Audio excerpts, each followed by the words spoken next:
O Laço Azul. Capítulo 3. 1, 2, 3. Madalena ouviu aterrada as pancadas do relógio da sala de jantar. Deram às 7, aproximava-se a hora da visita de Raul. A noiva já o esperava, radiante, dedilhando no piano uma valsa ligeira, que interrompia de vez em quando, para interrogar com o ouvido o silêncio do jardim. Muito pálida, em pé, diante do espelho do quarto, Madalena procurava prender no peito, bem sobre o coração, o laço azul, espalmado como uma borboleta traspassada pelo alfinete assassino. Mas, dir-se-ia que os seus dedos hábeis tinham perdido o jeito. Sentia as mãos hirtas como se as tivesse mergulhado em neve pura, e a valsa da irmã, que esvoaçava pela casa com um ruflo de asas de andorinhas, penetrava-lhe na alma como um barulho irritante de ferros que se raspam, arrepiando-a toda. Há um único som grato aos ouvidos tristes, o do soluço. A dor é egoísta e geradora da inveja. Madalena sentia-se só, no meio da família em festa. Todos riam. As amigas acudiam em bando, ofereciam-se para ajudar a compor as peças do enxoval. A notícia voara de uma ponta da rua à outra, até lhe parecia impossível que aquela gente toda tivesse realmente o prazer que manifestava. E ela não chorava, e ela assistia a todas as conversas, risadinhas, pancadinhas no ombro, abraços, denguices, como uma estrangeira, impassível. Oh! Mas dentro dela, recalcada no coração, que revolta contra esse destino implacável e invencível, que a fizera em tudo igual à irmã, para no fim atirar a outra um punhado de rosas e a ela um feixe de espinhos. Por quê? Em que ofendera ela a Deus? Em que? Com os lábios trêmulos, as faces lívidas, Madalena olhou com rancor para sua imagem, refletida limpidamente no cristal iluminado. Não era ela, era a irmã, que ali estava, os seus cabelos, de ouro, rutilantes, a sua tez de camélia, o azul ferrete dos seus olhos rasgados, o oval delicado do seu rosto, todas as belezas de seu corpo eram uma cópia, uma reprodução, desprezadas por inúteis, pelo único homem a quem ela amara na terra. Lucila tinha de vida mais uma hora do que ela, e essa hora inconsciente dera-lhe talvez a preferência do pai, que a impelia para a felicidade. Afinal, se fosse Raul que escolhesse, quem sabe se não se decidiria por ela. 7 horas, ele não tardaria, e o maldito laço azul que a distanciava do amor não conseguia fixar-se no seu peito atormentado. Com um movimento de raiva, Madalena atirou-o ao chão, sem reparar que a mãe entrava e olhava para ela, impassivamente. Que é isso, Madalena? Tem paciência. A moça retraiu-se. Depois, sacudindo-se, numa resolução desesperada, desabafou. É que eu não posso mais, não posso mais. Então, filhinha. Deviam ter me matado quando eu nasci. Estás louca. Não viram logo que no mundo não há lugar para duas pessoas iguais? O mundo é tamanho. É tamanho, que cabe tudo dentro do coração de quem ama. Palavras. Coragem, meu amor, e põe o teu laço. Vamos. Não. Não o porei nunca mais, nunca mais. Prefiro desfear-me, arrancar os dentes, cortar os cabelos, queimar o rosto a vitríolo, tudo, tudo, tudo, menos distinguir-me de Lucila por esse pedaço de trapo. Quero ser eu, estou cansada de ser nós, quero ser eu, só eu, embora feia, torta, aleijada, mas sozinha, eu única. Oh, que tédio, que ódio, por que não me estrangularam? Por que não perceberam que depois de Lucila, eu era demais? Dona Angélica suspirou, aterrada. Meu amor, enlouqueceste. Às vezes afigura-se-me que nem sou gente, sou um reflexo, como aquilo. E apontou para o espelho, onde o seu vulto se reproduzia. Sou demais. Que ideia, Madalena. E eu? A senhora é a culpada. Ter 2 filhas assim. Como podia eu evitar? Bastante tenho sofrido, sempre com este medo. Lembra-te que procurei inocular em cada uma de vocês gostos diversos. Em vão. Sim, em vão. A natureza era mais forte do que eu. Maldita, 1000 vezes maldita, a natureza. Não blasfemes. Quer que eu a louve, quando ela me martiriza.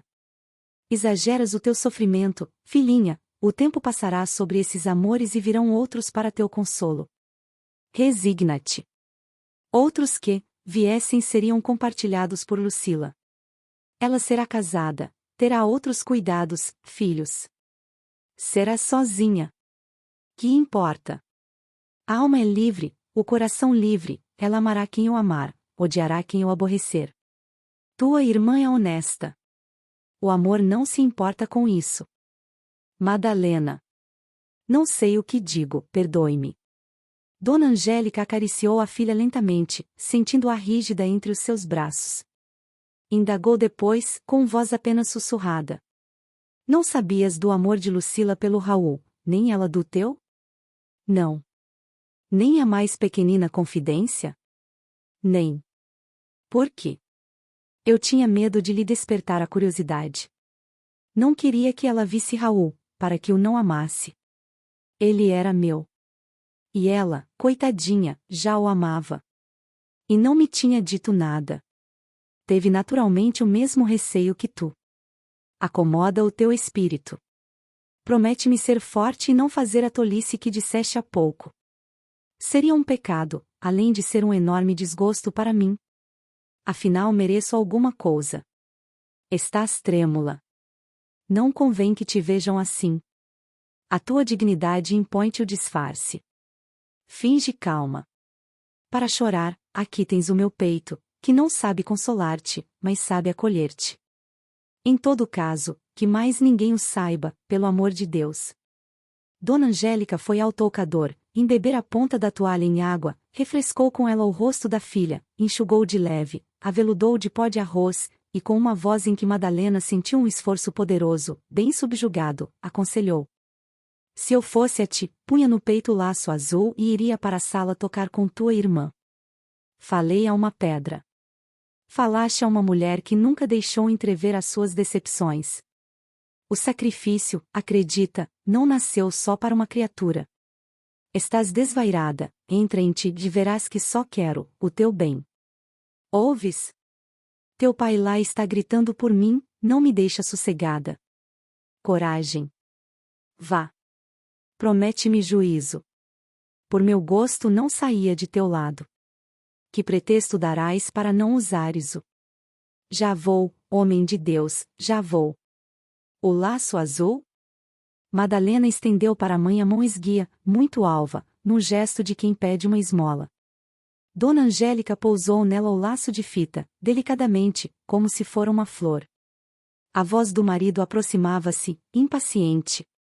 Angélica, Angélica. Cuidado, que teu pai não perceba.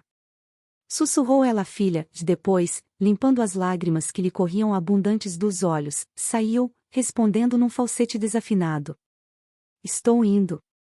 Madalena conservou-se por um momento imóvel, como assombrada, até que num movimento vagaroso, quase automático, prendeu ao peito o laço que, havia pouco repudiara. A mãe dissera, finge. Ela fingiria. E durante toda essa noite não dormiu, revendo o olhar com que Raul a fixara por vezes nesse serão, em que se não falará senão do seu noivado com a irmã. Com as mãos enlaçadas às mãos de Lucila, ele cravara em Madalena as pupilas abrasadas, numa interrogação incompreensível. A hora do chá os seus dedos encontrarão-se, por acaso, puxando a mesma cadeira, e a mesma comoção no retraírem-se depois, aproximou as duas almas que se fugiam. Madalena revia todas as atitudes, todos os olhares do noivo da irmã que, na cama fronteira, dormia o sono feliz dos que não têm medo da vida, porque estão certos da felicidade. Madalena fazia-se pequena na cama, feliz com a ideia de que Raul a amava tanto como a outra, e horrorizada ao mesmo tempo com o pensamento do que pudesse acontecer mais tarde. Quando a irmã despertasse daquele sonho ou daquela ilusão. Cabia-lhe a ela prolongar a aventura de Lucila. A mãe teria de ser desobedecida, porque para isso só havia um meio, anular a semelhança que existia entre ambas. Como? Matar-se? Não. Ela queria gozar o suplício da sua abnegação, queria dominar a natureza, dar àquele homem o sacrifício da sua beleza e da sua mocidade. Ela falará à mãe em vitríolo, e, verdadeiramente, nem sabia o que isso era. Lembrava-se agora de haver no armário dos remédios, de que o pai tinha a chave, um frasco de ácido nítrico, comprado para a limpeza de metais. O copeiro fizera esse serviço de luvas, para que o líquido corrosivo não lhe queimasse as mãos. A ideia de desfigurar-se, derramando-o sobre as faces, ela arrepiar-se toda de medo, até bater os dentes, como num acesso de febre. Procurar desfigurar-se não seria um crime? Teria ela coragem para levantar mão sacrílega contra a sua beleza? Mas se essa beleza revoltava sua alma, e era também causa de perigo para a tranquilidade da irmã feia, Raul afastaria dela a vista, num terror instintivo, linda, o seu olhar abrasado procurá-la ia como a irmã e ela talvez não tivesse forças para resistir. Uma cicatriz seria a salvação. Não serviria essa intenção para redimir-lhe a culpa perante o juízo de Deus? Com os olhos arregalados para a treva do quarto, Madalena passeava as mãos piedosamente sobre o rosto acetinado, como a despedir-se da sua formosura. Uma grande mágoa, indefinível, torturante, entumecia-lhe o coração, que lhe pesava dentro do peito. Refletiu, tudo se faria como por acidente. O vidro, explicaria ela aos outros, teria caído sobre o seu rosto a um impulso dado por ela ao armário e o seu segredo ficaria assim só entre ela e Raul, a quem os seus olhos diriam tudo. Antes porém que tal horror se consumasse, só uma coisa ela pedia ao destino ingrato, só uma ilusão que lhe deixasse da sua beleza um traço divino, um beijo de amor.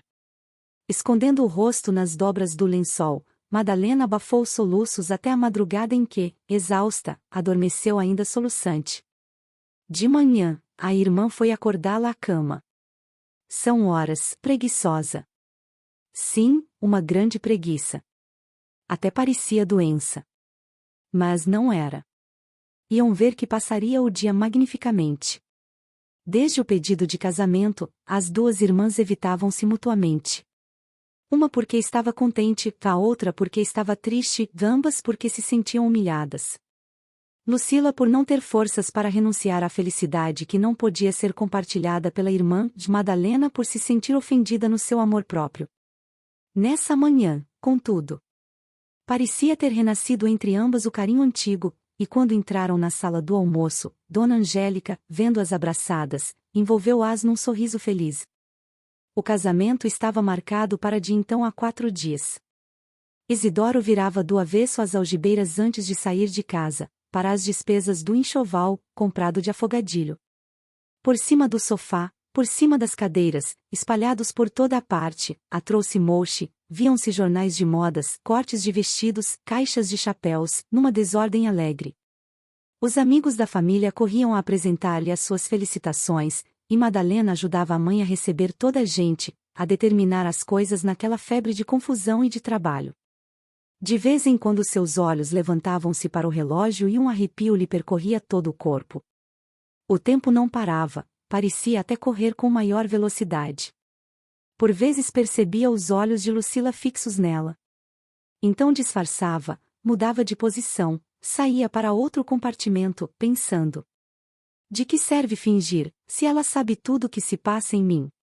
Só na hora da visita de Raul se esqueciam as duas irmãs uma da outra, para se absorverem nele. Já Lucila esperava o noivo no salão, dedilhando uma valsa ligeira, quando Madalena desceu disfarçadamente ao jardim, e, contornando o canteiro que ladeava a rua da entrada, escondeu-se no caramanchão de Madre Silvas à espera. Fora empurrada por uma tentação dolosa. Encolhida no banco, com o olhar fixo no portão entrecerrado, esperava a chegada de Raul, que não tardaria a vir, pensando na outra, para então levantar-se, fazer-se sentir na penumbra e interrompê-lo no caminho da felicidade. Atraindo-o, silenciosamente, para o seu primeiro e único beijo de amor.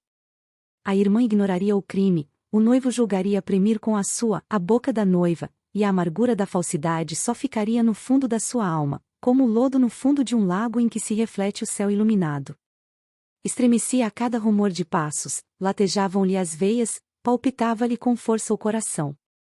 Ele não tardaria, ele, a quem ela amava tanto, ele, que ainda guardava no peito a rosa murcha que ela lhe atirara um dia, como penhor de toda a sua vida. A sua vida. E ei-la que só pedia agora um segundo de ilusão, um beijo dado à outra, em sua boca.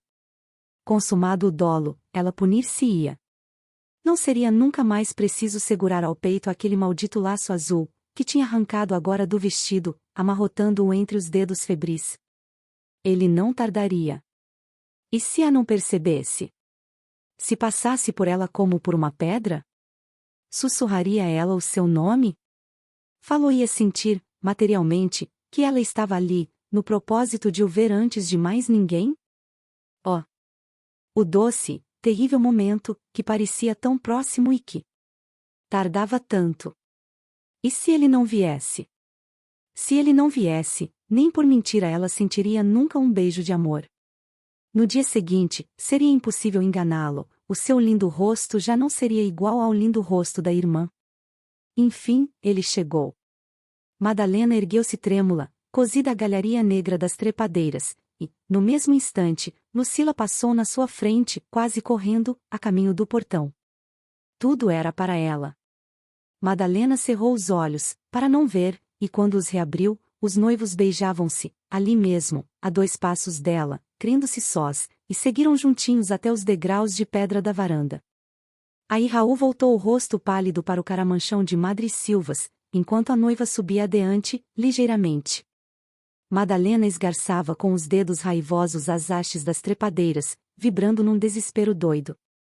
Tudo lhe fugia, até a mentira. Mas por que voltaria Raul o rosto, para a treva onde lhe soluçava o coração? Que o atrairia para aquele recanto negro do jardim, onde morria a última esperança de um gozo fictício e enganador? Ele sentiu a minha alma. Pensava a moça furando com a vista a ramaria espessa. Seríamos todos desgraçados se eu não tivesse coragem, concluiu num suspiro, e caminhou para casa. Onde estaria a chavinha do armário? Percebi que a mãe, desconfiada, a pedirá ao marido. Talvez a tivesse deixado no bolso do vestido com que passará o dia. Meu Deus, que alegria na sala, como todos falavam e riam alto.